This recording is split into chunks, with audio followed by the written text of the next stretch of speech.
আমাকে যদি প্রশ্ন করো এইচএসসি কিংবা অ্যাডমিশনের জন্য জীববিজ্ঞান প্রথম পত্রের প্রথম অধ্যায় কোষ এবং এর গঠন থেকে 3টা ইম্পর্টেন্ট টপিকের নাম বলতে আমি প্রথমেই যে টপিকটা সিলেক্ট করব তার নাম হচ্ছে কোষঝিল্লি। আজকে আমরা যেটা নিয়ে আলোচনা করব সেটা হচ্ছে বেসিক্যালি কোষঝিল্লি কিংবা সেল মেমব্রেন। কাজেই বুঝতে পারছো আজকের ক্লাসটা খুবই বেশি ইম্পর্টেন্ট হতে চলেছে। কাজেই এখনই হচ্ছে খাতা কলম নিয়ে বসে যাও এবং আমাদের আজকের পুরো ভিডিওটা দেখে ফেলো। Hey guys, আমি Zahidul Sourav and I'm from the YouTube channel biology Adda, যেখানে আমি সাধারণত এসএসসি এবং এইচএসসি পর্যায়ের জীববিজ্ঞানের ইন্টারেস্টিং সব বিষয় নিয়ে মজার সব ভিডিও বানিয়ে থাকি। তো হালকেস্টাইন পরিবারে এটা আমার দ্বিতীয় ক্লাস। প্রথম ক্লাসে আমি আলোচনা করার চেষ্টা করেছি কোষ প্রাচীর নিয়ে। যারা এখনও আমার প্রথম ক্লাসটি দেখোনি, এখনই ডেসক্রিপশনটা একটু চেক করো, তাহলেই হচ্ছে প্রথম ক্লাসের লিঙ্কটা পেয়ে যাবা। সেখান থেকে প্রথম ক্লাসটা আগে দেখে আসো, তারপর সেকেন্ড ক্লাসটা তুমি খুব সুন্দরভাবেই বুঝতে পারবে। সো প্রথমেই আমরা যেটা জানার চেষ্টা করবো সেটা হচ্ছে কোষঝিল্লি সম্পর্কে কিংবা সেল মেমব্রেন সম্পর্কে কিছু বেসিক ইনফরমেশন, যেটা কিনা আমাদের এইচএসসি কিংবা অ্যাডমিশনের জন্য আসতে পারে। সো প্রথমেই আমাদের যেটা জানতে হবে সেটা হচ্ছে দুনিয়ার তাবৎ কোষের কমন বৈশিষ্ট্য হচ্ছে কোষঝিল্লি। তা কোষঝিল্লি জিনিসটা উদ্ভিদ কোষ হোক, প্রাণী কোষ হোক, আদি কোষ হোক কিংবা প্রকৃত কোষ হোক, দুনিয়ার যে কোনো কোষের বাইরেই থাকে হচ্ছে কোষঝিল্লি। তুমি একটু চিন্তা করে দেখো, গত ক্লাসে আমরা কোষপ্রাচীর যখন পড়েছিলাম তখন আমরা বলেছিলাম যে কোষপ্রাচীর হচ্ছে উদ্ভিদ কোষের অনন্য বৈশিষ্ট্য, অর্থাৎ কোষপ্রাচীর জিনিসটা উদ্ভিদ কোষ বাদে তুমি প্রাণী কোষে দেখতে পাবা না। কিন্তু আজকে আমরা যেটা আলোচনা করছি সেটা হচ্ছে কোষঝিল্লি। সেই কোষঝিল্লি জিনিসটা তুমি উদ্ভিদ কোষে দেখতে পাবা, প্রাণী কোষে দেখতে পাবা। সো একটু দেখো, এখানে আমি উদ্ভিদ কোষ এবং প্রাণী কোষ দুইটা কোষ আঁকার চেষ্টা করছি। সেই কোষগুলোর মাঝে আমরা দেখতে পারতেছি যে উদ্ভিদ কোষের সবচেয়ে বাইরে যে জিনিসটা আছে তার নাম হচ্ছে কোষপ্রাচীর, অন্যদিকে কোষপ্রাচীরের নিচে যে জিনিসটা আছে তার নাম হচ্ছে কোষঝিল্লি। আর প্রাণী কোষে যেহেতু কোষপ্রাচীর নাই, সুতরাং প্রাণী কোষের সবচেয়ে বাইরে কোন জিনিসটা আছে?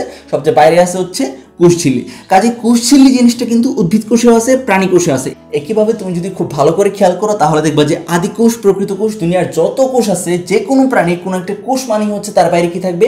কোষঝিল্লি অ্যাটলিস্ট থাকবে। আর সেটা যদি হয় উদ্ভিদ কোষ, তাহলে সেই কোষঝিল্লির বাইরে আরেকটা জিনিস থাকবে, তার নাম হচ্ছে কোষ প্রাচীর। আচ্ছা, সো আমরা যেটা জানার চেষ্টা করলাম সেটা হচ্ছে কোষঝিল্লি হচ্ছে দুনিয়ার তাবৎ কোষের, যত কোষ আছে সব কোষের একটা কমন বৈশিষ্ট্য, ঠিক আছে? তাহলে যদি পরীক্ষাতে আসে যে উদ্ভিদ কোষ এবং প্রাণী কোষের মাঝে সাদৃশ্য সূচক কিংবা মিল সূচক অংশ কোনটা, তুমি আনসার কোনটা দিবা? আনসার হবে হচ্ছে কোষঝিল্লি কিংবা সেল মেমব্রেন। সো 2 নম্বর কথা যেটা জানতে হবে সেটা হচ্ছে কোষঝিল্লিকে অনেক সময় সজীব কোষঝিল্লিও বলা হয়। আমরা কোষপ্রাচীর যখন পড়েছিলাম তখন দেখেছিলাম যে কোষপ্রাচীরকে আসলে বলা হতো জড় কোষপ্রাচীর। তার কারণ কি ছিল? তার কারণ ছিল দুইটা। একটা ছিল কোষপ্রাচীরের মাঝে কোনো ধরনের বিপাক কিংবা বিক্রিয়া ঘটে না, 2 নম্বর ছিল যে কোষপ্রাচীরে কোনো ধরনের চলন ঘটে না। অন্যদিকে কোষঝিল্লি আমরা যেটা পড়বো সেটার মাঝে আমরা দেখতে পারবো যে কোষঝিল্লির মাঝে বিপাক কিংবা বিক্রিয়া ঘটে এবং তার চলন কিংবা মুভমেন্ট আছে। যেহেতু এই দুইটা জিনিসে সে হচ্ছে পজিটিভ রেজাল্ট দিচ্ছে, সেই কারণে কোষঝিল্লিকে আর নির্জীব কোষঝিল্লি না বলে কি বলা হয়? সজীব কোষঝিল্লি বলা হয়। কাজে আমাদের মনে রাখতে হবে কোষঝিল্লি হচ্ছে সজীব উপাদান, যেটা কিনা হচ্ছে প্রোটোপ্লাজমের অংশ, এবং এই কোষঝিল্লির মাঝে দুইটা জিনিস ঘটে যে কারণে কিনা তাকে সজীব বলা হয়। সেই দুইটা জিনিস কি? 1 নম্বর হচ্ছে তার মাঝে বিপাক কিংবা বিক্রিয়া ঘটে, 2 নম্বর হচ্ছে তার চলন কিংবা মুভমেন্ট আছে। ওকে, ফাইন। সো আমাদের যেটা মনে রাখতে হবে সেটা হচ্ছে কোষঝিল্লি হচ্ছে একটা কোষের খুবই গুরুত্বপূর্ণ উপাদান, এবং বলতে পারো যে একটা কোষের গেট কিংবা হচ্ছে দরজা। সো এই জন্যই কোষঝিল্লি যেহেতু এত বেশি গুরুত্বপূর্ণ একটা উপাদান, সেই জন্য হচ্ছে এই কোষঝিল্লিকে বিভিন্ন ধরনের নাম দিচ্ছেন বিজ্ঞানীরা, ঠিক আছে? আমাদের কোনো কিছু যদি আমাদের খুব প্রিয় হয় কিংবা আমাদের যদি খুব প্রিয় একজন মানুষ থাকে, আমরা যেমন তাকে বিভিন্ন ধরনের নামে ডাকি, তেমনইভাবে হচ্ছে কোষঝিল্লিরও অনেক নাম আছে, যে নামগুলো তোমাকে একটু মাথায় রাখতে হবে। সেই জিনিসটা কি? কোষঝিল্লিকে অনেক সময় ডাকা হয় প্লাজমা মেমব্রেন নামে, প্লাজমা মেমব্রেন, ঠিক আছে? অনেক সময় ডাকা হয় বায়ো মেমব্রেন নামে, অনেক সময় ডাকা হয় হায়ালো মেমব্রেন। এছাড়াও তার অন্য নামগুলো হচ্ছে প্লাজমালেমা, সাইটোমেমব্রেন, সাইটোপ্লাজমিক মেমব্রেন। আচ্ছা, এই জিনিসগুলো তোমাদের একটু মনে রাখতে হবে। মনে রাখার জন্য সহজ উপায় হচ্ছে এই জিনিসগুলোর অর্থ জানা। অর্থ জানলে হচ্ছে তুমি ইজিলি মনে রাখতে পারবা। কাজে আমি একটু হচ্ছে আমার কিওয়ার্ড টেকনিক, যেটা আমি গত ক্লাসে বলছিলাম যে একটু আমার প্লে লিস্টে চেক করো, এখনও যদি তুমি ডেসক্রিপশনটা চেক করো তাহলেও তুমি দেখতে পারবা যে বায়োলজিক্যাল কিওয়ার্ড নামে একটা প্লে লিস্টের আমি সম্পূর্ণ লিঙ্ক দিয়ে দিয়েছি। সেই প্লে লিস্টের সবগুলো ভিডিও যদি তুমি দেখে ফেলো তাহলে কিওয়ার্ড টেকনিক কিভাবে অ্যাপ্লাই করতে হয় সেই জিনিসটা সম্পর্কে ভালো একটা আইডিয়া তৈরি হয়ে যাবে তোমার। আমি গত ক্লাসেও এটা বলার চেষ্টা করেছি। সো একটু দেখার চেষ্টা করো যে কোষঝিল্লির অপর নাম যেগুলো আছে, যেমন প্লাজমা মেমব্রেন। আচ্ছা, এখানে তাহলে দুইটা কথা আছে, একটা হচ্ছে প্লাজমা আর একটা হচ্ছে মেমব্রেন। মেমব্রেন মানে আমরা আগে বুঝলাম ঝিল্লি বা পর্দা, এরকম টাইপের কিছু। প্লাজমা কেন বলা হচ্ছে? কারণ এই যে তোমার হচ্ছে আবরণ কিংবা এই যে ঝিল্লি কিংবা এই যে পর্দা, সেই জিনিসটা কিসের বাইরে আছে? সাইটোপ্লাজমের বাইরে আছে। কোষের ভিতরে যে প্লাজম বা তরল পদার্থ থাকে তাকে আমরা কি বলি? সাইটোপ্লাজম বলি। সো সেই সাইটোপ্লাজমের বাইরে যেহেতু এই পর্দাটা আছে, তার জন্য তাকে বলা হয় প্লাজমা মেমব্রেন। সাইটোপ্লাজমের বাইরে যে মেমব্রেন তাকেই বলা হয় প্লাজমা মেমব্রেন। আচ্ছা, বায়ো মেমব্রেন কেন বলা হচ্ছে? কারণ বায়ো কথাটা আসছে হচ্ছে বায়োস থেকে। বায়োস মানে হচ্ছে জীবন, আর জীবন মানে হচ্ছে কোষ। সেই কোষের মাঝে কি থাকে? কোষ ঝিল্লি থাকে, সেজন্যই হচ্ছে তার নাম বায়ো মেমব্রেন। আচ্ছা, বায়ো মেমব্রেনের পরে আমরা আসি হায়ালো মেমব্রেন নিয়ে। হায়ালো কথাটা মানে হচ্ছে গ্লাসের মতো, কিংবা হচ্ছে চারদিকে হচ্ছে একটা আবরণের মতো। যেহেতু কোষ ঝিল্লি হচ্ছে একটা কোষের বাইরে আবরণের মতো থাকে কিংবা গ্লাসের মতো চারপাশ দিয়ে থাকে, তার জন্যই তার নাম হচ্ছে হায়ালো মেমব্রেন। হায়ালো কথাটার মানে হচ্ছে গ্লাস লাইক, অর্থাৎ গ্লাসের মতো। যেহেতু এই যে মেমব্রেনটা আমরা বলতেছি কোষঝিল্লি, সেই কোষঝিল্লিটা একটা কোষের বাইরে গ্লাসের মতো হচ্ছে আবরণ দিয়ে থাকে, তার জন্যই তার নাম হচ্ছে হায়ালো মেমব্রেন। অন্যদিকে হচ্ছে এই প্লাজমা মেমব্রেনের সাথে সাথেই হচ্ছে তার নাম হচ্ছে প্লাজমা লেমা, কিংবা যেহেতু হচ্ছে সে সাইটোপ্লাজমের বাইরে থাকে তাকে অনেক সময় সাইটো মেমব্রেনও বলা হয়, সাইটোপ্লাজমিক মেমব্রেনও বলা হয়। কাজে একটু হচ্ছে তোমাদের মাথা খাটাইয়া এই যে 6টা নাম বললাম, সেই 6টা নাম একটু মনে রাখতে হবে। এই জিনিসগুলো শেখা কেন ইম্পর্টেন্ট বলতেছি, তার কারণ হচ্ছে অনেক সময় পরীক্ষাতে এমসিকিউতে আসে নিচের কোনটি উদ্ভিদ কোষ এবং প্রাণী কোষের সাদৃশ্য সূচক অংশ বা মিল সূচক অংশ। অনেক সময় অপশনে দেওয়া থাকে যে কোষপ্রাচীর, তারপর হচ্ছে তোমার প্লাস্টিড, ক্লোরোপ্লাস্ট, প্লাজমালেমা। এখন তোমার যদি মাথায় এটা না থাকে যে কোষঝিল্লির অপর নাম হচ্ছে প্লাজমালেমা, তাহলে কিন্তু তুমি প্লাজমালেমা তুমি দাগাইতে পারবে না। কাজেই হচ্ছে কোষঝিল্লির অপর নামগুলা, এই যে 6টা নাম বললাম, সেই 6টা নাম চেষ্টা করবো একটু মাথায় রাখতে। আচ্ছা, কোষঝিল্লির এত নাম, কাজে আমাদের মনে একটা প্রশ্ন আসতেই পারে যে কোষঝিল্লির এই যে নামকরণ কিংবা কোষঝিল্লির আবিষ্কারটা কে করছেন। সো সেটার জন্য আমরা মজার সাথে যেটা মনে রাখতে পারি সেটা হচ্ছে বিজ্ঞানী নাগেলি। তিনি হচ্ছে নাগিন ডান্স করতেন। সো তিনি হচ্ছে 1855 সালে সর্বপ্রথম কোষের বাইরে এই প্লাজমা মেমব্রেন আবিষ্কার করেন। সো কোষঝিল্লি আবিষ্কার করেন কে? এটা যদি পরীক্ষাতে আসে আনসার কি হবে? আনসার হবে বিজ্ঞানী নাগেলি। সো আমরা এইভাবে মনে রাখতে পারি যে বিজ্ঞানী নাগেলি সর্বপ্রথম 1855 সালে কোষের বাইরে প্লাজমা মেমব্রেন কিংবা কোষঝিল্লি আবিষ্কার করে নাগিন ডান্স দিয়ে সবাই জানাই দেন যে হচ্ছে আমি একটা জিনিস আবিষ্কার করছি, তার নাম হচ্ছে কোষঝিল্লি। তো এই পর্যায়ে আমরা চলে যাচ্ছি কোষঝিল্লির গঠনে। কথায় আছে নানা মুনির নানা মত। যেহেতু কোষঝিল্লি একটা কোষের জন্য খুবই গুরুত্বপূর্ণ উপাদান, তাই কোষঝিল্লির গঠনটা কীরকম সেটা নিয়ে বিভিন্ন বিজ্ঞানী বিভিন্ন সময় বিভিন্ন ধরনের কথা বলছেন, ঠিক আছে। সো বিজ্ঞানীদের মধ্যে একটা গন্ডগোল লেগে গেছিলো। সো তারপর 1943 সালে সর্বপ্রথম বিজ্ঞানী ডেনেলি তিনি বললেন যে আচ্ছা, আমার এক বন্ধু আছে না ডেভসন, সো ওনার সাথে আমি হচ্ছে একদিন রেস্টুরেন্টে স্যান্ডউইচ খাইতেছিলাম। তো আমাদের যেটা মনে হইলো যে কোষঝিল্লির গঠনও মনে হয় এরকম স্যান্ডউইচের মতো। সো 1943 সাল হচ্ছে সেই সময়, যে সময় হচ্ছে প্রথম ডেনেলি এবং ডেভসন কোষঝিল্লির গঠন সম্পর্কে একটা সুস্পষ্ট মডেল উপস্থাপন করেন। কাজেই যদি পরীক্ষাতে আসে যে কোষঝিল্লির প্রথম মডেল কোনটা কিংবা কোষঝিল্লির সর্বপ্রথম সুস্পষ্ট মডেল কোনটা, তাহলে আনসার কি হবে? আনসার হবে হচ্ছে স্যান্ডউইচ মডেল। তাদের আইডিয়াটি ছিল খুবই একদম সিম্পল, যে একটা স্যান্ডউইচ কীভাবে গঠিত হয়। একটা স্যান্ডউইচের মাঝখানে হচ্ছে লাস্টে একদম কী থাকে? বেস থাকে, তার উপর হচ্ছে একটা বডি থাকে, তার উপর আবার হচ্ছে একটা বেস থাকে। সো তেমনইভাবে একটা কোষঝিল্লির উপরে এবং নিচে বেস হিসাবে থাকে হচ্ছে প্রোটিন, এবং প্রোটিনে যেহেতু একটা লেয়ার থাকে সেই জন্য বইতে খেয়াল করবা যে স্যান্ডউইচ মডেলের ক্ষেত্রে বলা হচ্ছে প্রোটিনে একটা মনো লেয়ার থাকে। আমরা জানি মনো মানে হচ্ছে কি এক, আর লেয়ার মানে হচ্ছে স্তর। সুতরাং এক স্তর হিসেবে প্রোটিন দুই পাশে থাকে, আর মাঝখানে এরকম বডির মতো কি থাকে? বডির মতো থাকে হচ্ছে লিপিড। এখানে দেখতেই পাচ্ছ লিপিড কয়টা? 2 স্তর বিশিষ্ট, সেই জন্যই বলা হচ্ছে লিপিড থাকে হচ্ছে বাই লেয়ার, অর্থাৎ 2 স্তর বিশিষ্ট হচ্ছে লিপিড থাকে। সো এটা ছিল মোটামুটিভাবে স্যান্ডউইচের মডেল, কিন্তু স্যান্ডউইচ খেয়ে তো মার্কেট পাওয়া যাবে না। কাজেই কোষঝিল্লির গঠন ব্যাখ্যায় এই স্যান্ডউইচ মডেলের পরে দেখা যায় যে 4-5টা নতুন মডেল তৈরি হয়ে যায়। যেমন উদাহরণ হিসেবে আমরা বলতে পারি ব্যানসন মডেলের কথা, তারপর হচ্ছে ইউনিট মেমব্রেন হাইপোথিসিস এই মডেলের কথা। সো এই মডেলগুলো কোনোটাই আসলে ঠিকমতো কোষঝিল্লির গঠন কিংবা কোষঝিল্লির কাজগুলো ব্যাখ্যা করতে পারতেছিল না। 1972 সালে সর্বপ্রথম সিঙ্গার এবং নিকলসন, একজন বিজ্ঞানী তার নাম হচ্ছে সিঙ্গার, উনি গান করতেন, গান করতে করতে হচ্ছে এই মডেল আবিষ্কার করছেন। সো সিঙ্গার এবং নিকলসন ওনারা দুজন বিজ্ঞানী, তারা হচ্ছে কোষঝিল্লির গঠন ব্যাখ্যায় সবচেয়ে গ্রহণযোগ্য যে মডেলটা তার নাম হচ্ছে ফ্লুইড মোজাইক মডেল, সেটা 1972 সালে আবিষ্কার করেন, এবং সেই মডেলটাই হচ্ছে আমাদের পরীক্ষার জন্য সবচেয়ে বেশি ইম্পর্টেন্ট। কাজে এখন আমরা দেখব ফ্লুইড মোজাইক মডেল অনুসারে কোষঝিল্লির গঠনটা কীরকম। এই পর্যায়ে আমরা দেখে নিব ফ্লুইড মোজাইক মডেল অনুসারে কোষঝিল্লির গঠনটা কীরকম। আমি বিশ্বাস করছি যে আমার ক্লাসের অধিকাংশ পোলাপানি এই পিছনের এই চিত্র দেখে অজ্ঞান হয়ে গেছে অলরেডি, যে ভাই এটা কী আঁকলেন, এটা তো বই থেকে কঠিন লাগতেছে। কিন্তু আমি একদম সহজভাবে এই জিনিসটা ব্যাখ্যা করার চেষ্টা করব, কোনো চিন্তা করো না। এই জিনিসটা যথাসম্ভব আস্তে ধীরে আমি ব্যাখ্যা করার চেষ্টা করতেছি। সো একটু ধৈর্য ধরে হচ্ছে বুঝতে হবে, ঠিক আছে? আচ্ছা, প্রত্যেকটা মডেল, এটা তো একটা কোষঝিল্লির একটা মডেল, যে কোষঝিল্লির গঠনটা হচ্ছে এরকম। প্রত্যেকটা মডেল তুমি পরমাণুর গঠন দেখো কিংবা রাদারফোর্ডের মডেল দেখো, প্রত্যেকটা মডেলের একটা না একটা মূল কথা থাকে বা সার কথা থাকে। তেমনইভাবে ফ্লুইড মোজাইক মডেলেরও একটা সার কথা আছে বা মূল কথা আছে। সেই মূল কথাটা কি ভাইয়া? সেই মূল কথাটা হচ্ছে কোষঝিল্লি হচ্ছে ফসফোলিপিডের বাই লেয়ার। আচ্ছা, এই জিনিসটা যদি জাস্ট বুঝতে পারি তাহলে কোষঝিল্লি সম্পর্কে একটা বেসিক আইডিয়া আমাদের তৈরি হয়ে যাবে। সেটা কি ভাইয়া? তুমি যদি অলরেডি আমার চ্যানেলের বায়োলজিক্যাল কিওয়ার্ডের যে প্লেলিস্টের কথা আমি বারবার বলে বলে তোমাদেরকে বিরক্ত করি, সো সেই প্লেলিস্টটা যদি তুমি দেখে ফেলো তাহলে এই জিনিসটা বোঝা তোমার জন্য কোনো ব্যাপারই না যে এই জিনিসটা আসলে কি বোঝাচ্ছে। দেখো, কোষঝিল্লি হচ্ছে আমি বলতেছি ফসফোলিপিডের বাই লেয়ার। আচ্ছা, ফসফো কথাটা বায়োলজিতে যেখানে যেখানে ফসফো কথাটা বাবা কিওয়ার্ড টেকনিক অনুসারে ফসফো মানে হচ্ছে সেখানে ফসফেট আয়নটা আছে, আর লিপিড মানে তো আমরা জানি তেল চর্বি। সো ফসফোলিপিডের বাই লেয়ার, তাহলে আমরা মোটামুটি বুঝতে পারতেছি কোষঝিল্লির মাঝে কি থাকবে ভাইয়া? ফসফোলিপিড থাকবে। এবং বলা হচ্ছে যেহেতু বাই লেয়ার, বাই মানে কি ভাইয়া? দুই, আর লেয়ার মানে হচ্ছে স্তর। তাহলে আমরা যেটা বুঝতে পারতেছি সেটা হচ্ছে ফ্লুইড মোজাইক মডেল অনুসারে মিস্টার সিঙ্গার এবং নিকোলসন তারা বলছেন কি? তারা বলছেন কোষঝিল্লি হচ্ছে ফসফোলিপিডের বাই লেয়ার, অর্থাৎ কোষঝিল্লির মাঝে কি থাকবে? মেইনলি থাকবে হচ্ছে ফসফোলিপিড, এবং কয়টা স্তরে বিন্যস্ত থাকবে? দুইটা স্তরে বিন্যস্ত থাকবে। আমরা একটু লক্ষ্য করি চিত্রটা লক্ষ্য করলে আমরা দেখতে পারবো যে কোষঝিল্লির মাঝে ফসফোলিপিড আসলে দুইটা স্তরে আছে।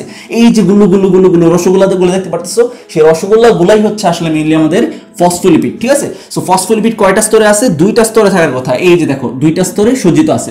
তাহলে আমরা মোটামুটি বুঝতে পারলাম যে কোষঝিল্লির মাঝে কি থাকবে?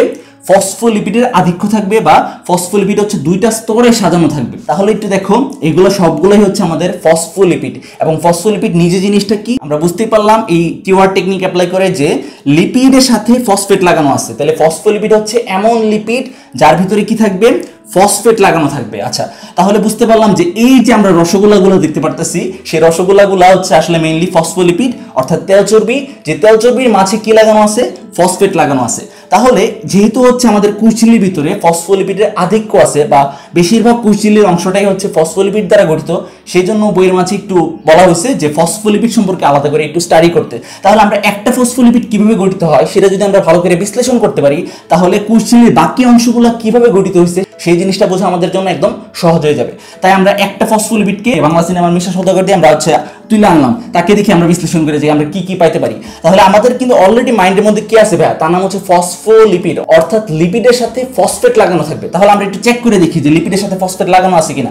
আমরা দেখতে পারতেছি যে এই যে তোমার হচ্ছে ফসফোলিপিড, তার মাথার মধ্যে হচ্ছে ফসফেট লাগানো আছে। আচ্ছা, ফসফেট এগুলো বাদ দাও, জাস্ট চিন্তা করো যে এই জিনিসটার মধ্যে কি কি আছে। আমরা দেখতে পারতেছি একটা হচ্ছে মাথা আছে, আর একটা হচ্ছে লেজ আছে। মাথার ইংলিশ হচ্ছে কি? হেড, আর লেজের ইংলিশ হচ্ছে কি ভাইয়া? টেল। এখন আমরা দেখতে পাচ্ছি এই হেডের মধ্যে বা এই যে তোমার মাথার মধ্যে কি লাগানো আছে? ফসফেট লাগানো আছে, সেজন্য এটাকে বলা হয় ফসফেট হেড। অন্যদিকে এই যে আমরা টেলটা দেখতে পাচ্ছি বা লেজটা দেখতে পাচ্ছি, সেটা আসলে ফ্যাটি অ্যাসিড নামক জৈব যৌগ দ্বারা তৈরি, সেজন্য এটাকে বলা হচ্ছে ফ্যাটি অ্যাসিড টেল। তাহলে আমরা মোটামুটি বুঝতে পারলাম ফসফোলিপিড সে নিজে আসলে দুইটা জিনিস দ্বারা তৈরি, একটা হচ্ছে ফসফেট হেড আর একটা হচ্ছে ফ্যাটি অ্যাসিড টেল। এখন তুমি যদি একটু চিন্তা করো তাহলে দেখো যে ফসফেট হেড যেটা, সেটার মাঝে কি? ফসফেট আয়ন আছে। আয়ন মানে কি? একটা নেগেটিভ অথবা পজিটিভ চার্জ। আর যেই সকল যৌগের মাঝে বা যে সকল জিনিসের মাঝে এরকম চার্জ থাকে তাদেরকে আমরা কি বলি? পোলার বলি না? পোলার মানে হচ্ছে মেরু, মেরু মানে হচ্ছে ধনাত্মক এবং ঋণাত্মক অংশ থাকবে। তাহলে আমরা দেখতে পাচ্ছি যেহেতু ফসফেটের মাঝে ঋণাত্মক অংশ আছে, সেই জন্য বলা হচ্ছে ফসফেট হেড হচ্ছে একটা পোলার অংশ। আর কেমিস্ট্রিতে আমরা অলরেডি পড়ছি যে লাইক ডিজলভ লাইক নীতি, অর্থাৎ যে নিজে যেরকম সে ওই রকম জিনিসকে আকর্ষণ করে। পোলার জিনিস পোলার জিনিসকে আকর্ষণ করবে, অপোলার জিনিস অপোলার জিনিসকে আকর্ষণ করবে, ভালো মানুষ ভালো মানুষকে আকর্ষণ করবে, খারাপ মানুষ খারাপ মানুষকে আকর্ষণ করবে। সো সেমলি এখানে আমরা যেহেতু দেখতে পাচ্ছি ফসফেট হেড হচ্ছে পোলার, তাহলে আমরা বুঝতেই পারতেছি যে সে নিজে যেহেতু পোলার, তাহলে তার কাজ কি হবে? তার কাজ হবে পোলার এরকম জিনিসপাতিকে আকর্ষণ করা। এখন একটু এদিকে লক্ষ্য করো, আমরা যে ওয়াটার বলি বা পানি বলি, H2O, আবার রেস্টুরেন্টের নাম ভেবো না। সো H2O যেটা হচ্ছে পানি, সেটা হচ্ছে একটা পোলার যৌগ। কারণ কি ভাইয়া? কারণ হচ্ছে H2O এর গঠনটা যদি আমরা একটু বিশ্লেষণ করি তাহলে আমরা দেখতে পারবো তার ভিতরে H+ এবং OH- এই দুইটা অংশ আছে, প্লাস মাইনাস, অর্থাৎ পজিটিভ এবং নেগেটিভ অংশ যেহেতু আছে, সুতরাং সে হচ্ছে একটা পোলার যৌগ। তাহলে একটু আমাকে বলো তো, আমি একটু আগেই বলছি পোলার জিনিস পোলার জিনিসকে আকর্ষণ করবে, অপোলার জিনিস অপোলার জিনিসকে আকর্ষণ করবে, ঠিক আছে? তাহলে যেহেতু ফসফেট হেড সে নিজে হচ্ছে পোলার, অর্থাৎ তার ভিতরে প্লাস মাইনাস আছে, তাহলে সেও নিশ্চয়ই এমন কাউকে আকর্ষণ করবে যার ভিতরে হচ্ছে কি আছে? প্লাস মাইনাস আছে। তাহলে এরকম কেউ আমরা দেখতে পাচ্ছি কে? পানি, পানির ভিতরে হচ্ছে প্লাস মাইনাস আছে। তাহলে আমরা বুঝতে পারছি যে ফসফেট হেড যেটা, তার কাজ হবে পানিকে আকর্ষণ করা। সো সে যেহেতু হচ্ছে পানিকে আকর্ষণ করে, তাই তার হচ্ছে একটা বৈশিষ্ট্য বলা হয় যে ফসফেট হেড নিজে হচ্ছে একটা হাইড্রোফিলিক। এখন হাইড্রোফিলিক এই কথাটা বললে তুমি হচ্ছে একটু কনফিউজ হয়ে যাবে যে ভাই আসলে কি বুঝাইতেছে। আচ্ছা, একটু কথাটা ভাঙার চেষ্টা করি, বারবার ওই কিওয়ার্ডের মধ্যে কিন্তু আমি ফিরে যাচ্ছি। সো এই জিনিসটা দেখতেই পারতেছো যে বায়োলজিতে প্রচুর পরিমাণে লাগতেছে। সো বারবার রিকোয়েস্ট করতেছি প্লিজ তুমি ওই প্লে লিস্টটা দেখে ফেললো আর কি। হ্যাঁ, সমগ্র হচ্ছে বায়োলজিক্যাল কিওয়ার্ডের যে প্লে লিস্টটা হচ্ছে ডেসক্রিপশনে দেওয়া আছে, সেই জিনিস একটু দেখে ফেললো, তাহলে এই জিনিসপাতিগুলো বোঝা তোমার জন্য অনেক ইজি হয়ে যাবে। আচ্ছা, আমরা একটু ফিরে আসি। দেখো, হাইড্রোফিলিক, হাইড্রো কথাটা বায়োলজিতে যেখানে যেখানে পাবা, হাইড্রো মানে কিন্তু আবার হাইড্রোজেন না। হাইড্রো মানে কি হচ্ছে, হাইড্রো মানে হচ্ছে পানি বোঝানো হয়। বায়োলজিতে যেখানে যেখানে তুমি হাইড্রো কথাটা পাবা, হাইড্রো মানে হচ্ছে পানি বোঝানো হয়। আর ফিলিয়া কিংবা ফিলিক এই কথাগুলা বায়োলজিতে যেখানে যেখানে পাবা, বুঝবা যে কি বোঝানো হচ্ছে, লাভ করে বা অ্যাট্রাকশন করে, আকর্ষণ করে। তাহলে আমরা একটু আগেই দেখলাম যে ফসফেট হেড সে নিজে হচ্ছে পোলার, এবং তার কাছে কি পোলার জিনিসপাতিকে আকর্ষণ করা, এবং সে যেহেতু হচ্ছে পানিকে আকর্ষণ করতেছে, H2O কে আকর্ষণ করতেছে, তার জন্যই তাকে বলা হয় হাইড্রোফিলিক বা পানি আকর্ষী। তাহলে আমরা মনে রাখবো যে ফসফেট হেড সে নিজে হচ্ছে পোলার, অর্থাৎ তার ভিতরে প্লাস মাইনাস অংশ আছে। যেহেতু তার ভিতরে প্লাস মাইনাস অংশ আছে, তাই অন্য কোনো যৌগ বা অন্য কোনো অংশ যার ভিতরে প্লাস মাইনাস অংশ আছে তাকে সে অ্যাট্রাকশন করবে। তাহলে আমরা দেখতে পাচ্ছি ফসফেট হেড সে নিজেও পোলার এবং পানিও হচ্ছে পোলার, তার জন্য হচ্ছে ফসফেট হেড পানিকে আকর্ষণ করে, এই জন্য তাকে বলা হয় হাইড্রোফিলিক কিংবা পানি আকর্ষী। আচ্ছা, তাহলে পরবর্তী অংশ যেটা আছে সেটা হচ্ছে ফ্যাটি অ্যাসিড টেল। আমি একটু আগেই বললাম ফ্যাটি অ্যাসিড এই জিনিসটা হচ্ছে একটা জৈব যৌগ। জৈব যৌগগুলো সাধারণত কি প্রকৃতির হয়, সমযোজী ধরনের হয়। আর আমরা জানি সমযোজী যৌগ তার ভিতরে সাধারণত প্লাস মাইনাস অর্থাৎ পজিটিভ নেগেটিভ অংশের সাধারণত সৃষ্টি হয় না, বিশেষ করে যৌগটার গঠন কিংবা স্ট্রাকচার যখন অনেক বড় হয়। তাহলে একটু দেখো, তার নাম কি ফ্যাটি অ্যাসিড, অর্থাৎ সে চিকন চাকন অ্যাসিড না, সৌরভ ভাইয়ের মতো এত চিকন চাকন অ্যাসিড না, সে কি অনেক বেশি মোটা অ্যাসিড, সেই জন্য তার নাম হচ্ছে ফ্যাটি অ্যাসিড। তাহলে তার স্ট্রাকচার যদি দেখি আমরা দেখবো যে 12 থেকে 14 কার্বন কিংবা আরো বেশি কার্বনের সমষ্টিতে সে তৈরি। সেই জন্যই ফ্যাটি অ্যাসিড সে যেহেতু সমযোজী যৌগ এবং তার স্ট্রাকচার যেহেতু অনেক বড়, তার জন্য তার ভিতরে কোনো ধরনের আমরা কি পাই না, পজিটিভ কিংবা নেগেটিভ অংশ পাই না। আর পজিটিভ এবং নেগেটিভ অংশ না পাইলে আমরা তাকে কি বলবো, নন পোলার, অর্থাৎ সে পোল সৃষ্টি করতে পারে না কিংবা পজিটিভ অথবা নেগেটিভ অংশ সৃষ্টি করতে পারে না, তার জন্য তাকে বলা হচ্ছে নন পোলার। তাহলে একটু আগে আমি কি বললাম ভাইয়া, একটু আগে আমি বললাম যে নন পোলার জিনিস হচ্ছে নন পোলার জিনিসকে আকর্ষণ করবে। তাহলে ফ্যাটি অ্যাসিড সে যেহেতু হচ্ছে নন পোলার, তাহলে পানির মতো পোলার জিনিস সে কি আকর্ষণ করবে না, সে হচ্ছে পানির মতো পোলার জিনিসকে আকর্ষণ করবে না। যেহেতু সে পানিকে আকর্ষণ করে না বরঞ্চ বিকর্ষণ করে, সেই জন্য এখানে আরেকটা কথা ইউজ করা হয়, সেটা হচ্ছে হাইড্রোফোবিক। আমরা মনে রাখবো ফিলিকের বিপরীত শব্দটা হচ্ছে ফোবিয়া কিংবা ফোবিক। বায়োলজিতে যেখানে যেখানে হচ্ছে ফোবিয়া পাবা কিংবা ফোবিক পাবা, তোমাকে বুঝতে হবে সেখানে বোঝানো হচ্ছে সে কোনো একটা কিছু হেট করে কিংবা বিকর্ষণ করে। এখানে আমরা দেখতে পাচ্ছি যে ফ্যাটি অ্যাসিড টেল সে যেহেতু হচ্ছে নন পোলার, তাই পোলার পানিকে সে বিকর্ষণ করে, সেই জন্যই ফ্যাটি অ্যাসিড টেলকে বলা হয় সে হচ্ছে হাইড্রোফোবিক কিংবা পানি বিকর্ষী। আচ্ছা, তো এটা আমরা ব্যাখ্যা করলাম যে কেন ফসফেট হেড সে হচ্ছে হাইড্রোফিলিক কিংবা পানি আকর্ষী, অন্যদিকে ফ্যাটি অ্যাসিড টেল সে কেন হচ্ছে পানি বিকর্ষী কিংবা হাইড্রোফোবিক।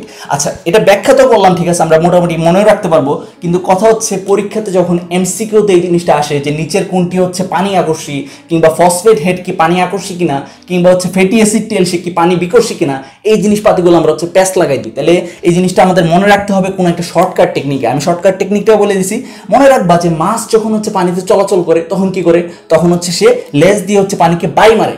তাহলে বুঝলাম যে লেজ জিনিসটা পানিকে বিকর্ষণ করতেছে, অর্থাৎ পানিকে হচ্ছে দূরে সরাই দিয়েছে। তাহলে ফ্যাটি অ্যাসিড টেল সে যেহেতু হচ্ছে টেল কিংবা লেজ, তাহলে সে কি করবে, পানিকে বিকর্ষণ করবে। তাহলে পানিকে বিকর্ষণ করলে তার নাম কি হবে, সে হচ্ছে পানি বিকর্ষী কিংবা হাইড্রোফোবিক হবে। এটা মনে রাখতে পারলে আমরা তাহলে বুঝতে পারবো যে লেজ যেহেতু হচ্ছে পানিকে বিকর্ষণ করে, সুতরাং হেড কিংবা হচ্ছে মাথা অর্থাৎ ফসফেট হেড জিনিসটা কি করবে, পানিকে আকর্ষণ করবে। ইজি একদম। আচ্ছা, তো আমরা কি শেষ করলাম, আমরা শেষ করলাম হচ্ছে কোষঝিল্লির মেইন যে গাঠনিক উপাদান অর্থাৎ ফসফোলিপিড অংশটা আমরা শেষ করলাম। এরপর আমাদের যেটা মনে রাখতে হবে সেটা হচ্ছে কোষঝিল্লিতে শুধুমাত্র যে ফসফোলিপিডই থাকে ওইরকম না, ফসফোলিপিডের সাথে আরো 3 ধরনের প্রোটিন থাকে। আচ্ছা, সেই প্রোটিনগুলোর নাম আমাদের একটু মনে রাখতে হবে, সেটা হচ্ছে 1 নাম্বার যে প্রোটিনটা থাকে তার নাম হচ্ছে ইন্টিগ্রাল প্রোটিন। আচ্ছা, ইন্টিগ্রাল এই কথাটা মানে হচ্ছে অন্তর্নিহিত, অর্থাৎ ভিতরে থাকবে সে। আচ্ছা, আমরা তাহলে দেখতে পাচ্ছি যে ভিতর বরাবর, কোষঝিল্লির ভিতর বরাবর এবং 2 পাশ পর্যন্ত বিস্তৃত এরকম যে প্রোটিনটা আছে তার নামই হচ্ছে ইন্টিগ্রাল প্রোটিন। তাহলে 1 নাম্বার যে প্রোটিনটা থাকে কোষঝিল্লির ভিতরে তার নাম হচ্ছে ইন্টিগ্রাল প্রোটিন বা অন্তর্নিহিত প্রোটিন। তাহলে নাম শুনে আমরা কিন্তু বুঝতে পারতেছি তার অবস্থানটা কোথায় হবে, সেটা হচ্ছে কোষঝিল্লির ভিতর, একদম ভিতর থেকে শুরু করে 2 প্রান্ত পর্যন্ত বিস্তৃত। এই কথাটাই হচ্ছে বইতে লেখা আছে, সো আশা করি এই জিনিসটা কনফিউজড হবে না। আচ্ছা, 2 নাম্বার যে প্রোটিনটা থাকে তার নাম হচ্ছে পেরিফেরাল প্রোটিন। আমি সবসময় বলি বায়োলজিতে যখন হচ্ছে পেরি কথাটা পাবা, এই পেরি কথাটা মানে হচ্ছে প্রান্তের দিকে কিংবা পরিধির দিকে। তাহলে পেরিফেরাল প্রোটিন তার অবস্থানটা কোথায় হবে, তার অবস্থান হবে পরিধির দিকে কিংবা প্রান্তের দিকে, অর্থাৎ তার অবস্থান হবে কোষঝিল্লির যে কোনো একটা প্রান্তের দিকে, ঠিক আছে। সো পেরিফেরাল প্রোটিন তার অবস্থান হবে কোষঝিল্লির যে কোনো একটা প্রান্তের দিকে। অন্যদিকে ইন্টিগ্রাল প্রোটিন কোথায় ছিল, ইন্টিগ্রাল প্রোটিন ছিল কোষঝিল্লির ভিতর থেকে একদম 2 প্রান্তের আগ পর্যন্ত হচ্ছে তার বিস্তৃতি ছিল। আচ্ছা, আরও এক ধরনের প্রোটিন থাকে তার নাম হচ্ছে ট্রান্স মেমব্রেন প্রোটিন। আচ্ছা, সো এই জিনিসটা ভাঙা দরকার আমাদের। ট্রান্স মেমব্রেন প্রোটিন দ্বারা আমরা কি বোঝাচ্ছি? ট্রান্স কথাটা মানে হচ্ছে ট্রান্সপোর্ট। আমরা ট্রান্সপোর্ট মানে কি জানি? ট্রান্সপোর্ট মানে জানি হচ্ছে সে পরিবহন করবে কোনো কিছু। আর মেমব্রেন যেহেতু, তাহলে মেমব্রেনের ভিতর দিয়ে সে হচ্ছে পরিবহন করবে। তাহলে ট্রান্স মেমব্রেন প্রোটিন কিংবা বাংলাতে বললে যেটার নাম হচ্ছে আন্তঃঝিল্লি প্রোটিন, অন্যদিকে আরেকটা নাম তার হচ্ছে লিপিড সম্পৃক্ত প্রোটিন। সব কিছু আসলে একই।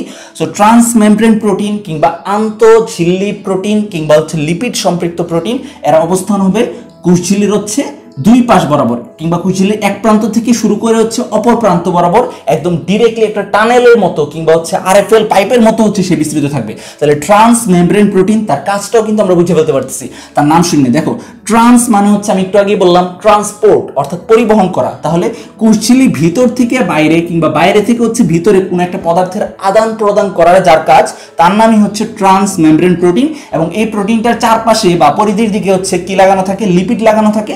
সেই জন্যই হচ্ছে ট্রান্স মেমব্রেন প্রোটিনের বা আন্তঃঝিল্লি প্রোটিনের অপর নাম হচ্ছে লিপিড সম্পৃক্ত প্রোটিন। সুতরাং আমাদের যেটা মনে রাখতে হবে সেটা হচ্ছে কোষঝিল্লির ভিতরে ফসফোলিপিড তো থাকেই সবচেয়ে বেশি, ঠিক আছে, বাট এটা ছাড়াও হচ্ছে কোষঝিল্লির ভিতরে আরো কি থাকে, আরো 3 ধরনের প্রোটিন থাকে। সেই প্রোটিনগুলোর নাম হচ্ছে ইন্টিগ্রাল প্রোটিন কিংবা অন্তর্নিহিত প্রোটিন, ভিতরে থাকে সে। আচ্ছা, পেরিফেরাল প্রোটিন তার নাম শুনে আমরা বুঝতে পারতেছি তার অবস্থান হচ্ছে পেরির দিকে অর্থাৎ পরিধির দিকে, সেজন্য তার নাম হচ্ছে পেরিফেরাল প্রোটিন।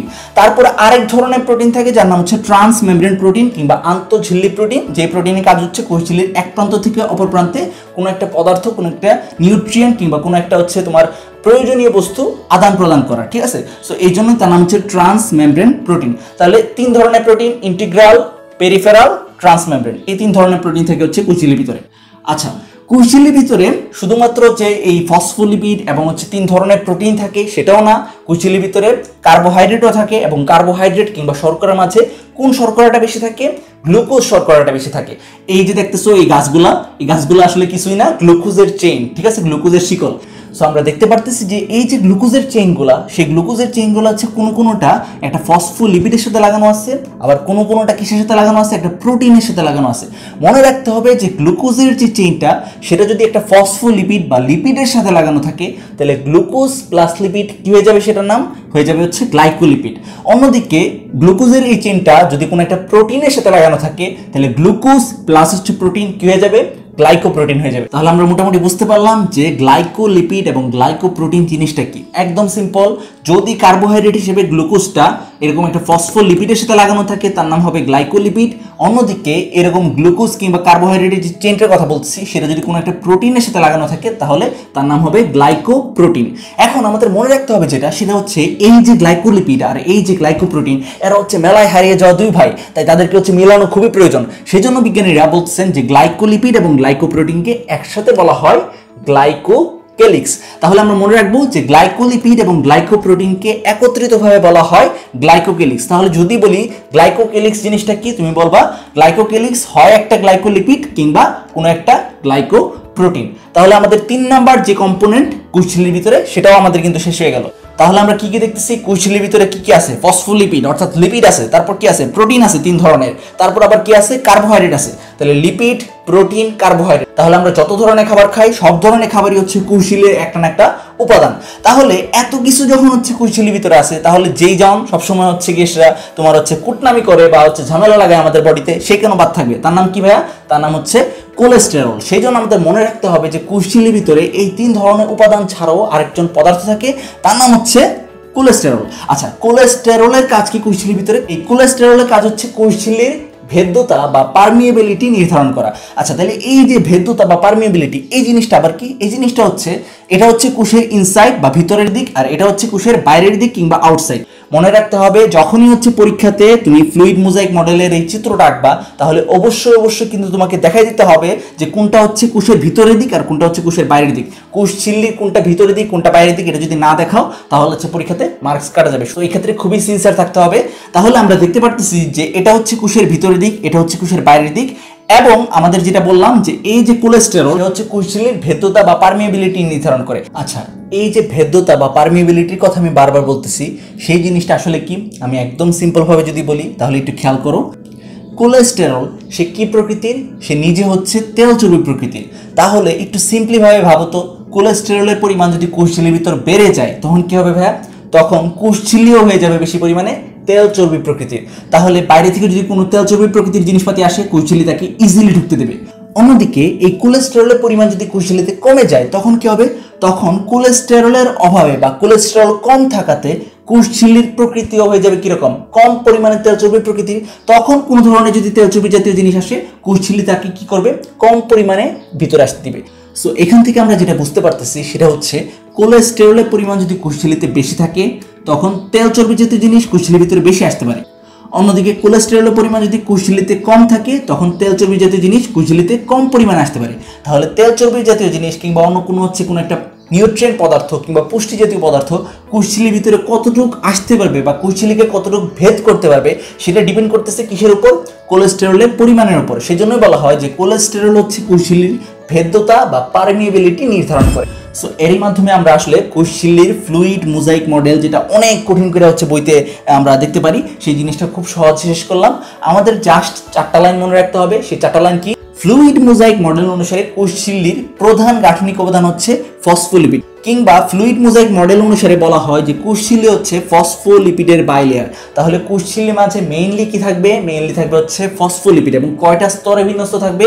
2টা স্তরে বিন্যস্ত থাকবে। সেই একটা ফসফোলিপিডকে নিয়ে যদি আমরা একটু বিশ্লেষণ করি তাহলে দেখবো তার 2টা অংশ আছে। যেহেতু তার নাম হচ্ছে ফসফোলিপিড, সুতরাং তার মাঝে ফসফেট থাকবে এবং হচ্ছে লিপিড অংশ থাকবে। তাহলে আমরা দেখতেই পারতেছি ফসফেট অংশ থাকে হচ্ছে তার মাথার মাঝে, এবং লিপিড অংশটা বা ফ্যাটি অ্যাসিড অংশটা সেটা থাকে হচ্ছে তার লেজের দিকে। এই জন্য এই মাথাটাকে বলা হয় ফসফেট হেড এবং লেজটাকে বলা হয় ফ্যাটি অ্যাসিড টেল। ফসফেট হেড এর ভিতরে যেহেতু প্লাস মাইনাস আছে সেজন্য তাকে বলা হয় পোলার, অর্থাৎ তার ভিতরে প্রান্ত আছে। প্রান্ত থাকার কারণে সে পোলার এরকম অন্য কাউকে আকর্ষণ করবে। আমরা জানি পানি হচ্ছে একটা পোলার যৌগ। কারণ কি? কারণ হচ্ছে পানির ভিতরে এরকম প্লাস মাইনাস জিনিস আছে। যেহেতু ফসফেট হেড হচ্ছে পানিকে আকর্ষণ করে, তার জন্য তাকে বলা হয় হাইড্রোফিলিক। অন্যদিকে ফ্যাটি অ্যাসিড সে যেহেতু হচ্ছে একটা সমযোজী যৌগ, সমযোজী যৌগের মাঝে আমরা কি জানি? আমরা জানি হচ্ছে কোনো ধরনের প্লাস মাইনাস জিনিসপাতি সাধারণত সৃষ্টি হয় না, বিশেষত যৌগটার আকার যখন হচ্ছে অনেক বড় হয়। তাহলে ফ্যাটি অ্যাসিড তার নাম হচ্ছে ফ্যাটি, ফ্যাটি মানে হচ্ছে মোটা, মোটা মানে হচ্ছে তার আকার অনেক বড়।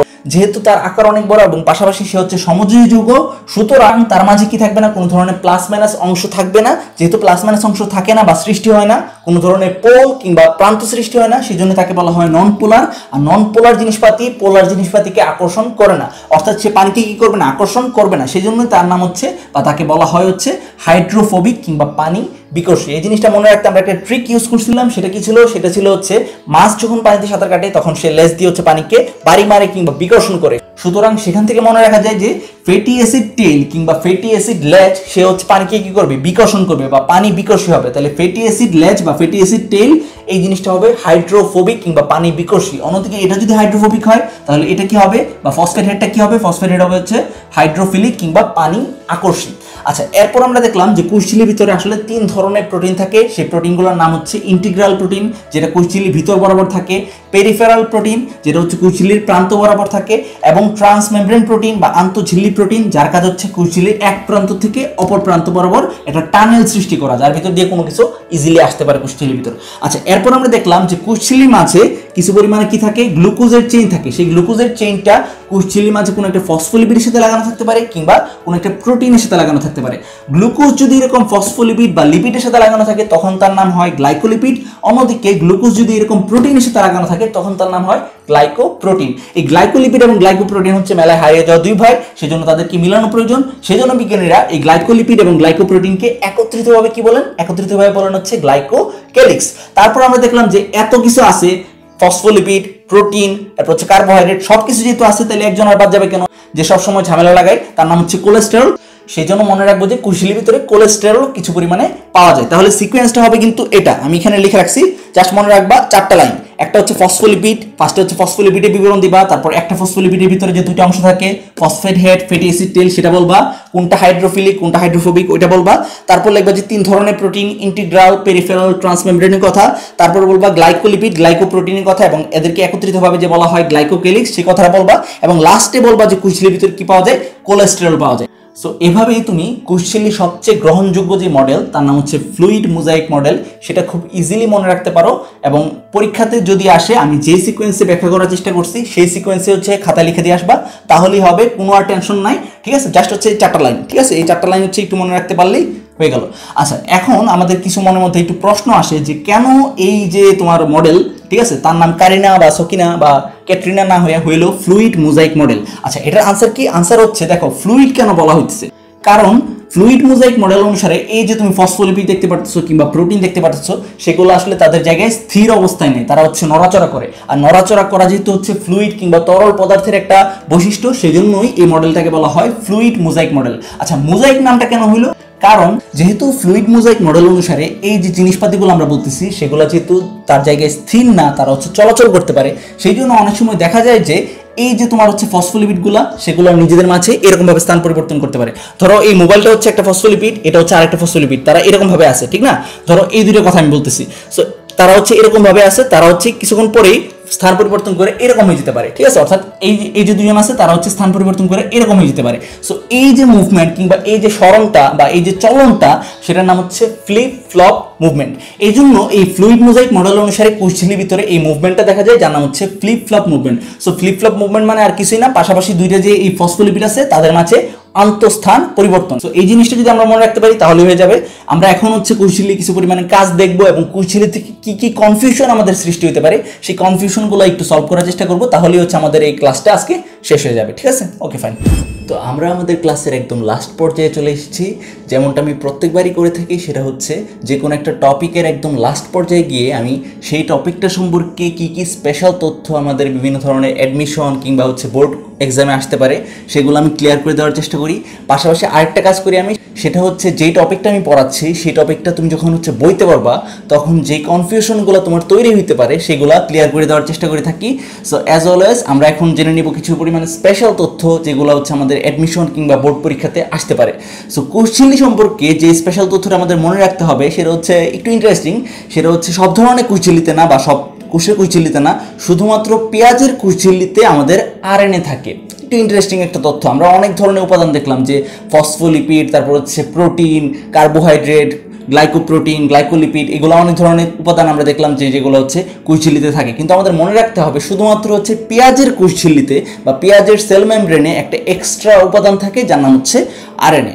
আচ্ছা, 2 নাম্বার যে ইনফরমেশনটা আমাদের মনে রাখতে হবে সেটা হচ্ছে কোষঝিল্লির শুষ্ক ওজনের 75% হচ্ছে লিপিড। অর্থাৎ তুমি যদি কোষঝিল্লিকে হচ্ছে বাইরে বের করে আনো, তারপর হচ্ছে যদি তুমি তাকে ওজন করো বা তার যদি হচ্ছে ওয়েট মাপো, তাহলে দেখবা যে তার যে মোট ওজন তার 75% হচ্ছে লিপিড দ্বারা তৈরি। 3 নাম্বার যে ইনফরমেশনটা আমাদের মনে রাখতে হবে সেটা হচ্ছে কোষঝিল্লি আমরা একটু আগে দেখছিলাম কি দ্বারা তৈরি, মেইনলি ফসফোলিপিড দ্বারা তৈরি। সেই ফসফোলিপিড কোষঝিল্লিতে কত রকমের থাকে? প্রায় 5 রকমের থাকে। সেই 5 রকমের ফসফোলিপিডের মাঝে সবচেয়ে সরলতম ফসফোলিপিডটার নাম হচ্ছে ফসফোটাইডিক অ্যাসিড, আর জটিলতম ফসফোলিপিডটার নাম হচ্ছে লেসিথিন। এই 3টা ইনফরমেশন হচ্ছে স্পেশাল ইনফরমেশন, যেগুলো মেডিকেল কিংবা হচ্ছে ঢাকা ইউনিভার্সিটি কোশ্চেন আসতে পারে কিংবা অনেক সময় বোর্ড কোশ্চেন আসতে পারে। সেই জন্য আমি স্পেশাল তথ্য আকারে এটা লেখার চেষ্টা করছি, ঠিক আছে। সো এই ইনফরমেশনটা খুবই গুরুত্ব দিয়ে হচ্ছে মনে রাখার চেষ্টা করবা। আচ্ছা, কোষঝিল্লি জিনিসটা বইতে পড়তে গেলে তোমার কিছু কনফিউশন তৈরি হতে পারে। যেমন একটা কনফিউশন হচ্ছে পিনোসাইটিক ফুসকা কিংবা ভেসিকল। তোমার মনে কনফিউশন তৈরি হবে যে আমরা তো নর্মালি চটপটি খাইতে গেলে হচ্ছে ফুসকা লাগে, তো পিনোসাইটিক ফুসকা জিনিসটা আসলে কি? আচ্ছা, একদমই ইজি। পিনোসাইটিক ফুসকা কিংবা ভেসিকল হচ্ছে কোষঝিল্লির কিছু জায়গা পর পর দেখা যাবে যে এটা তো নর্মালি হচ্ছে কোষঝিল্লি আমাদের নাকি, তো কোষ ঝিল্লি কিছু জায়গা পর পর এরকম ফোল্ডিং বা ভাঁজ খেয়ে একটা গোলাকৃতির কিংবা থলি আকৃতির একটা স্ট্রাকচার গঠন করে, সেই স্ট্রাকচারটাকে বলা হয় পিনোসাইটিক ভেসিকল বা পিনোসাইটিক ফুসকা। সো পিনোসাইটিক ভেসিকল বা ফুসকা কিছুই না, জাস্ট হচ্ছে কোষ ঝিল্লি কিছু জায়গা পর পর এরকম ফোল্ডিং বা ভাঁজ খেয়ে একটা গোলাকৃতির থলি আকৃতির স্ট্রাকচার গঠন করে, যার নামই হচ্ছে পিনোসাইটিক ভেসিকল। আচ্ছা, কোষ ঝিল্লি সম্পর্কে এত পড়াশোনা করলাম, এখন তার কাজ জানা দরকার। কাজগুলো বইতে অনেক সুন্দর করে লেখা আছে, সো এত বেশি হচ্ছে আমি ডিটেলস এখানে আলোচনা করি নাই। জাস্ট মেইন যে কাজটা সেটা আমি বলে দিচ্ছি, সেটা হচ্ছে কোষের ভিতরে কিংবা বাইরে বিভিন্ন পদার্থের আসা যাওয়া নিয়ন্ত্রণ এবং জীবাণু থেকে প্রতিরক্ষা করা। কিছুক্ষণ আগে আমরা যেটা দেখছিলাম সেটা হচ্ছে কোষ ঝিল্লির ভিতরে লিপিড থাকে, প্রোটিন থাকে এবং কার্বোহাইড্রেট থাকে। সো এই জিনিসটা একটা ব্যারিয়ার হিসেবে কাজ করে কিংবা বাধাদানকারী বস্তু হিসেবে কাজ করে, যেটা কিনা কোষের বাইরে থেকে আসা যে কোনো বস্তু থেকে বা খারাপ কোনো বস্তু থেকে হচ্ছে রক্ষা করে, এবং শুধুমাত্র বেছে বেছে যেই পদার্থগুলো কোষের জন্য ভালো কিংবা পুষ্টি পদার্থ যেগুলো আছে সেগুলোকে কোষের ভিতরে আসতে দেয়। কোনো ধরনের জীবাণু কিংবা হচ্ছে তোমার ব্যাকটেরিয়া, ভাইরাস যদি কোষকে আক্রমণ করতে চায়, সেই ক্ষেত্রে সবচেয়ে বেশি ডিফেন্সের ক্ষেত্রে যেই ঝিল্লিটা কাজ করে তার নাম হচ্ছে আমাদের কোষ ঝিল্লি কিংবা সেল মেমব্রেন। আরেকটা কথা বলতে পাবা কোষ ঝিল্লির কাজের ক্ষেত্রে, সেটা হচ্ছে তোমাদের একটু পেস্ট লাগতে পারে, সো ওই জিনিসটা আমি বুঝে দিয়েছি যে কোষ ঝিল্লির আরেকটা কাজ হচ্ছে বৃহদাণু সংশ্লেষ। ঠিক আছে, আমরা সংশ্লেষ মানে কি জানি ভাইয়া? সংশ্লেষ মানে জানি ছোট ছোট জিনিস মিলে একসাথে যুক্ত হয়ে বড় একটা জিনিস তৈরি করা। আর এখানে যেহেতু বৃহদাণু অর্থাৎ বড় একটা অণু কিংবা বড় হচ্ছে তোমার যৌগ তৈরি করা, সো এই কাজটা কিভাবে করে কোষ ঝিল্লি? কোষ ঝিল্লি হচ্ছে মেইনলি ছোট ছোট বিভিন্ন ধরনের যৌগগুলা একসাথে যুক্ত করে একটা বড় যৌগ তৈরি করে। এই জিনিসটার নামই হচ্ছে আসলে বৃহদাণু সংশ্লেষ। ঠিক আছে, একদম সিম্পল ভাবে মনে রাখবা, ছোট ছোট কিছু পরিমাণ যৌগ একসাথে যুক্ত করে বড় যৌগ তৈরি করার যে প্রক্রিয়া তাকে বলা হয় বৃহদাণু সংশ্লেষণ, এবং এই কাজটাই করে থাকে আসলে কোষ ঝিল্লি। এটা হচ্ছে কোষ ঝিল্লির একটা বিশেষ কাজ। ঠিক আছে, এটা পরীক্ষাতে আসতে পারে। সো এরই মাধ্যমে মোটামুটি ভাবে আমরা কোষ ঝিল্লি সম্পর্কে একটা ভালো একটা আইডিয়া তৈরি করতে পারছি। এখন আমাদের একটা অ্যানাউন্সমেন্ট আছে, সেই অ্যানাউন্সমেন্টটা হচ্ছে তোমাদের অনেকেরই ক্রোমোজোম পড়তে গেলে কয়েকটা প্রশ্ন মনের মধ্যে জাগে, যে ক্রোমোজোম, ক্রোমাটিড, ক্রোমোমিয়ার, ক্রোমাটিন তন্তু, ঠিক আছে, এই জিনিসগুলোর মাঝে পার্থক্যটা কি? কিংবা হচ্ছে হ্যাপ্লয়েড, ডিপ্লয়েড, 2n কিংবা হচ্ছে এক প্রস্থি, দুই প্রস্থি ক্রোমোজোম, এই জিনিসগুলো আসলে কি? আরেকটা জিনিস হচ্ছে মানে খুবই ইম্পর্টেন্ট একটা প্রশ্ন, যারা হচ্ছে একটু বুদ্ধিমান কিংবা একটু মানে বায়োলজি একটু বুঝে শুনে পড়তে চাও তাদের ক্ষেত্রে এই প্রশ্নটা আসবে মনের মধ্যে। সেটা হচ্ছে কি ভাইয়া? সেটা হচ্ছে আমরা জানি কোষ বিভাজনের মাধ্যমে হচ্ছে একটা কোষ থেকে দুইটা কোষ, দুইটা কোষ থেকে চারটা কোষ, এরকম করে বাড়তে থাকে। তাহলে এমনটা হইতে পারতো না যে আমাদের যাত্রা তো শুরু হয়েছিল জাইগোট থেকে, যেটা হচ্ছে একটা কোষ, ঠিক না? সো এরকম ভাবে একটা কোষ থেকে বাড়তে বাড়তে বাড়তে বাড়তে বাড়তে বাড়তে বাড়তে বাড়তে আমরা এক সময় হাল্কের মতো বিশাল বড় একটা প্রাণী হয়ে যেতে পারতাম না? কিন্তু সেটা হয় না কেন? কারণটা কি? সো এই যে কনসেপ্টগুলো আছে, সেই কনসেপ্টটা নিয়ে আমার চ্যানেল বায়োলজি আড্ডাতে খুব শীঘ্রই একটা ভিডিও আসতেছে। আমি চাই না তোমরা কেউ সেই জিনিসটা মিস করো।